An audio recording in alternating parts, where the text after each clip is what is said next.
What is up, sports world? We're here with Hear Me Out Sports, repping the NFL this week, and so we are going to be talking about some of the surprise teams we have, and we are also going to be talking about some of the coaches that we just think should be canned.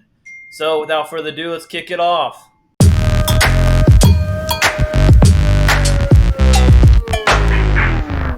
All right, so as I said earlier, we're going to be talking about some of the teams that are surprising us, and there are a lot. The NFL has been kind of crazy for these first 2 weeks. We've seen some people show up, we've seen some people shut down. So, Chanton, hit us with some of the teams that have surprised you this season, I guess. Yeah, no. First of all, I don't know if this is much of a surprise, but a 2-0 start for the Philadelphia Eagles is a surprise to me. I think they'll win the division, and I predicted that before the season started, just off their roster alone. But I didn't know how well their roster would mesh this fast. And honestly, their coach, dude, Nick Sirianni, if anyone watched his beginning press conference, everyone thought he was just going to be a dog water coach. But hey, the guy's putting it together, man. First year in the NFL, he made it to the playoffs with that team, and they put together a better roster, and he's doing good with it because, like we talked about in our last video, he's one of those coaches that coaches and lets coordinators coordinate. So, first team off the bat is the Philadelphia Eagles because they just went and they beat a good Vikings team, I believe. So, pretty handily. Jalen Hurts is looking sharp, so that's one of my surprise teams. Kaiana, who do you got? So it's not a surprise to me, but I think it's a surprise to a lot of NFL analysts and people out there in the NFL world, fans alike. It's the Cincinnati Bengals. So 0-2 start, including a loss to the Cowboys without Dak Prescott, without their number two wide receiver, and without their starting left tackle. So would anyone have predicted that? I think the line closed at 7.5 point favorites for the Bengals this week, and they Yeah. lost, right? Not surprising to me, to be honest. I think the Bengals had so many things fall their way last year, just all in a line, and no one was paying attention to them. And so no one realizes all these things that kind of just fell into their lap throughout the season. So I don't think it's replicatable. I honestly don't think they'll make the playoffs. And I was saying that at the beginning of the season. So Super Bowl hangover continues for the losers of the Super Bowl. The Bengals are just the next example of that. I don't know if I expect them to be this bad the rest of the year, specifically because we got to remember Joe Burrow had a ruptured appendix like a month ago, Yep. so he's still coming back from that. I think that he's maybe not 100% right yet, but it's kind of pathetic how their team has looked, and there's not a better word for it. They've looked absolutely pathetic so So, far. Kayana, real So, quick on this, what do you yeah, think their problem is? Because I think I saw on your tweet earlier that it's not, you retweeted, it's not his O line. So I'm just curious yeah. what your thoughts are. I think that they throw the ball too much, first of all, which you think that's wild, but you got to keep people honest. So I think they throw the ball too much. I think the play calling's been a little bit weird if you've watched their games. Situationally, they're pretty poor. They're not really picking up the short yardage third downs that you need to be picking up. Their defense is just bad. Like, how you giving up this many points to the Cowboys at all? You know what I mean? So their offense carried them last year. People expect the defense to be better. Their free agent signings just haven't worked out. And I don't think Zach Taylor's a great coach. Like I said, I just think they caught lightning in a bottle last year, and it's not happening again. They shouldn't really have even made the playoffs if that division wasn't as injured as it was. I mean, the Ravens, the Steelers, and the Browns, all their starting quarterbacks were injured and out at least some point in the year last year, right? So they kind of lucked out by even falling into the playoffs, and then they should have lost their first game to the Raiders, if people remember that game. So Yeah. they should have lost that game, but yeah, I think they just kind of lucked out. So I think this is who the Bengals are. Well, they're a little worse than what I think they are, but yeah, this is closer, I think, than the Super Bowl contending Cincinnati Bengals. Jace, I know you're a Lions fan. I know that they've kind of surprised a lot of people out there. What are you thinking about them? Yeah, so I'll quickly mention. I was looking at power rankings this morning. Lions jumped from number 26 to 16. So I mean, I think that the NFL is starting to realize, everyone's starting to realize that the Lions actually came to play. Now they have given up a decent amount of points in both their games, but they've also scored a lot of points. I think it's been since the 1950s since they've had over 35 points in their first two home open or in their first two openers, I guess, for the season. Um, and man, their offense actually looks surprisingly good. DeAndre Yeah. Swift, I had no doubts. I know there's some offseason talk that, hey, if DeAndre Swift keeps up his injuries, then maybe we should look other ways. But, I thought, especially after hearing that he bulked up in the offseason, I thought he was going to come back and have a big season. And that's exactly what we're seeing. Now, on the flip side, man, Jared Goff took a lot of heat just the entire first year and leading up to this year. But now he's starting to prove himself. And with Amon-Ra St. Brown, who is looking phenomenal, if I The might Sun add. God, And man. yeah, and all of this is happening with TJ Hawkinson not being a big factor in their whole offense. They haven't had that same chemistry, but man, they're still able to produce with all their other targets. I mean, they've hardly even used DJ Chark as well, but I think that they have potential to, if we're being honest, I mean, we'll see how this game this next week goes against the Vikings, but Yeah. they could challenge the Vikings for this division. I mean, they were really close against the Eagles, and then the Eagles played the Vikings and beat them pretty well. So, I mean, Lions could fight for a good little division spot Hey, here. and to me, you know, saying like I talked about just earlier, Nick Sirianni was a surprise, but hey, to me as well, Dan Campbell, aka Rex Kwando, same thing, man. He's kind of a surprise coach. He like comes out acting like if anyone's seen Napoleon Fighting Dynamite, talks kneecaps. like him, acts like him. But hey, the man knows how to motivate a locker room. There's any coach that knows how to motivate a locker room, man, it's Dan Campbell. So props to that man. Their whole Yep. coaching staff too, like Deuce Staley, he's the running back coach right now and assistant head coach. They're saying he's going to have a head coach soon, if not next season. He'll have a head coaching job. And I mean, their GM with Brad Holmes, great offseason, getting the picks they need. Aiden Hudson showing up big this last game. So I mean, I think that they have a lot of potential. Yeah. I like the Lions. I've liked them since the preseason. I still think the Vikings win that division, and the reason why is because the Lions are going to have to win shootouts, and you can't consistently win shootouts. Like you can't win by having to score 38 points every game. Like there's going to be games that your offense is off and your defense has to kind of carry you. And I don't think the Lions defense can win them games. So And I'll yeah, just I'm kind of I'll just close on this for the Lions portion. Listen, I am a Lions fan, and I think that they are looking phenomenal this season already, even though they are 1-1, and I think they have a lot of potential. Now that being said, I hope they make the playoffs, but I'm not banking on it. So I mean, take it for what it's worth. They're looking phenomenal for the Lions. I think they're rebuilding correctly, and that they will be looking really good next season. So I'm going to talk about another team now, and this team is 0-2, but they're a surprise to me for kind of like the Lions. The Lions last year, they had a lot of close games. They had like mojo. They were really close against good teams, and that team this year to me is the Atlanta Falcons. They, I mean, we don't know. Like we'll know more as the season goes on about them. See if people just like figure out their offensive scheme because Marcus Mariota obviously a dual threat. Shout out St. Louis High School again, another product in the NFL. But anyways, the Atlanta Falcons should have beat the Saints. They should have beat the Saints straight up. That that is a win. And then they go to SoFi Stadium and play the defending Super Bowl champs, and they lose by 4. Now, granted, the last 2 points they just ran the ball out of the end zone to for situational football, but they took it to SoFi and they almost beat the Super Bowl champs. They're a tough team, and they don't really have a lot of superstars on the team. They have AJ Terrell on the cornerback side. They have Kyle Pitts if they throw him the ball, and Cordell I like Patterson. Drake London though. Their first round pick this year, Drake Really good London. rookie. The Really good. kid's legit.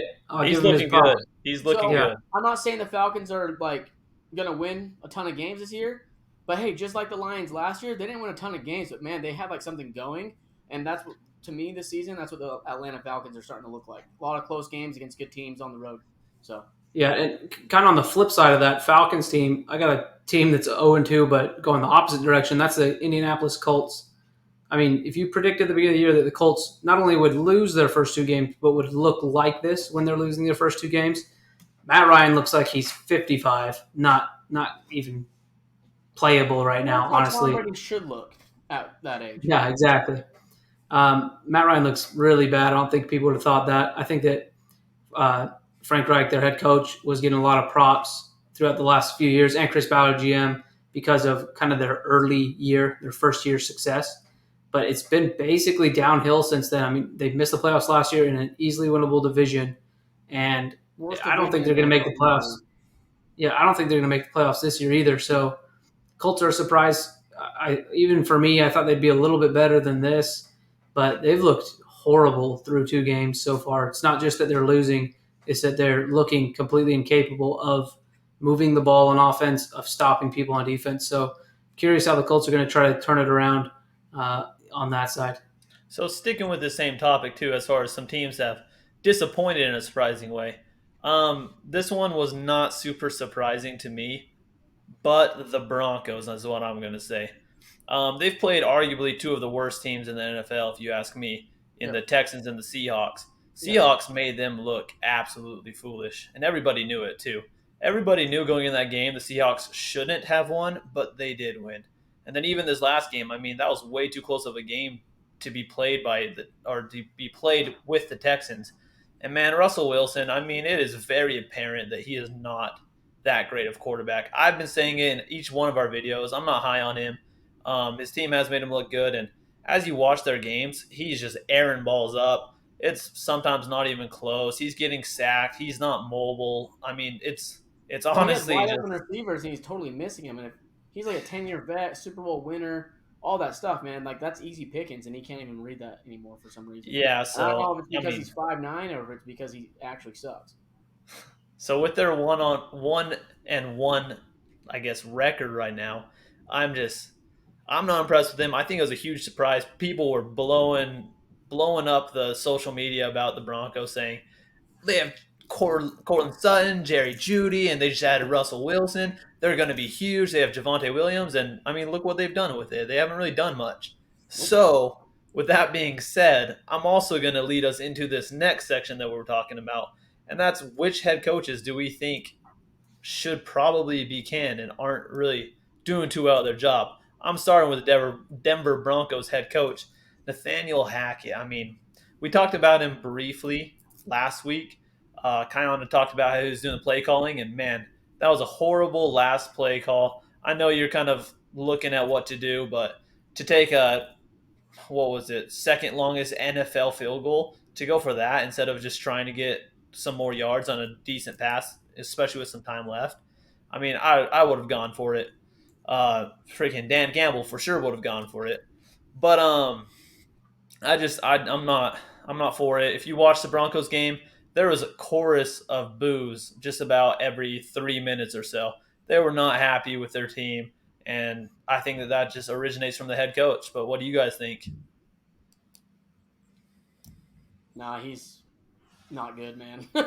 Straight up. I just don't know if the Walton family, the new owners of the Broncos, can admit so quickly, like, "Hey, we were wrong," They can't. and get rid of him. So, I mean, he'll for sure last the season, and I won't. I'm not saying you should fire a guy after literally 2 games, but if they end the season and they're 6-11, like, do the Waltons keep him, or do they say like, "Dude, we have a good team, you're done." You know what I mean? So, I don't think Nathaniel Hackett was ready to be a head coach. Maybe he can be in the future, but if I've already talked about it enough, I'm going to stop here. But you can't be calling plays and that as your main focus. You were hired to be a head coach. You weren't hired to be the offensive coordinator. So he's got to move on. But Kind of. Who do you got? yeah, I want to talk about my team, the Carolina Panthers. So I was behind the Matt Rule hiring because it was a change, but I wasn't like, oh yeah, that's the best candidate, right? I mean, a guy coming from college. I think at Temple he was like 0-11 against ranked teams. So not at Temple, at Baylor. Sorry, Matt Rule at Baylor was 0-11 against ranked teams. So his record there was a little bit inflated and looks better than it was. And in the two years plus 2 games that he's been head coach of the Carolina Panthers, their team is 1-25 when they give up more than 17 points. It's the NFL. You're going to give up more than 17 points, right? So that is absolutely pathetic. Matt Rule shouldn't have a job. If you look at the Panthers talent-wise, if you just look at their roster without any of the play calling, watching them take the field, or anything, just their roster alone, you would think that would be a playoff team. And I honestly think most people would, just looking at the roster. But Matt Rule has this team playing well below their means. And David Tepper, another really stubborn owner who doesn't like to admit when he's wrong. He's a rich dude. He's been right a lot. But he just got to. I mean, he should cut Matt Rule loose right now to have any chance of salvaging this season because they're on pace for another like maybe 5-win season right now, and fans are mad. Lions were able to turn around fast. The Eagles were able to turn it around fast with good coaching hires, and Matt Rule's not the guy. So yeah, I want him out at Carolina. I don't think it's salvageable right now. So going along Chanson, with that, yeah, I've been looking at DJ Moore a lot because he was kind of hyped up and he's their number one receiver. I mean, let's say number one receiver. I am very surprised at how little that he's been used in their offensive scheme. I mean, it seems like he's not even getting that many targets, and it's kind of I don't think you get it. It's because there's not an offensive scheme. It's just the Matt Rule system is nothing. There's no identity for the Panthers. There's nothing that they say like, "Hey, this is what we do." Like when we had Christian McCaffrey before this year, at least we'd be like, "Yeah, we're going to get him the ball. That's the strategy." But game 1, he touched the ball like 10 times.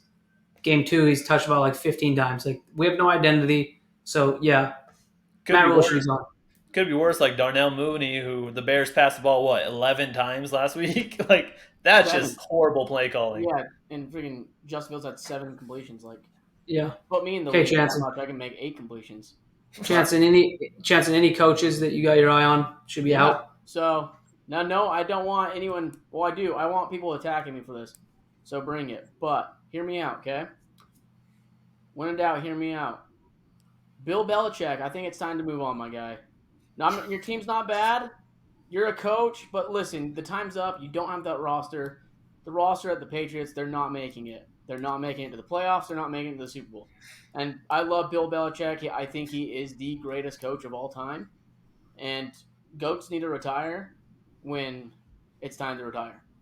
I mean, Tom Brady, he'll be done, I think, after this year as well for marital reasons, but not for NFL reasons. But he's handling it.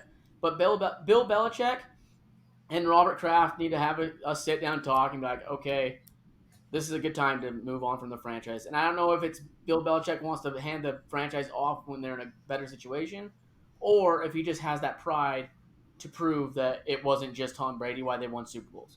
But for me, I think the greatest NFL coach of all time needs to move on. Yeah, you're wrong. Bill Belichick, he can coach as long as he wants. And their team, here's the thing. The Patriots aren't bad. They just made the playoffs last year. They're not making the playoffs because the Dolphins and the Bills rosters are only getting better and their teams are only getting better. But 7 teams make playoffs now from each side. So Yeah. I don't think Bill Belichick. I think you're crazy there. I think Belichick should coach this year. He should probably coach next year too. I want to see what they can do to kind of switch things up. I think their roster is just a little bit old. So get some playmakers and see what happens. But yeah. Well, anyways, hey guys, thanks once again for tuning in. We post these videos every week. Look for us every week. We'll do a recap, interesting recaps too, of the NFL. So what we think.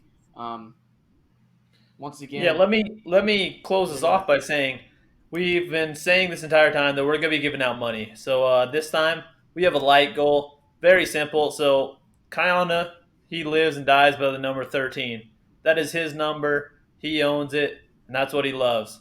So if this video gets the very tiny of 13 likes, Kaiana will donate some money from his own bank account to one of the people who have liked, shared, and especially commented, because comments will let us see who's out there. So if you like, share, subscribe, comment, and even DM us, I mean, we'll make sure you get your money if we get the 13 likes. Good stuff. As always, we're happy to be here. Follow us on Twitter, follow us on Instagram, comment on YouTube. We're going to answer some mailbag questions later this week, and then look out for me. I got started sitting for wide receivers. Jace got started sitting for quarterbacks, tight ends, and Chanson's covering running backs. So look out for those videos. They'll be dropping later this week before the Thursday game. As always, when in doubt, hear me out. Hear me out.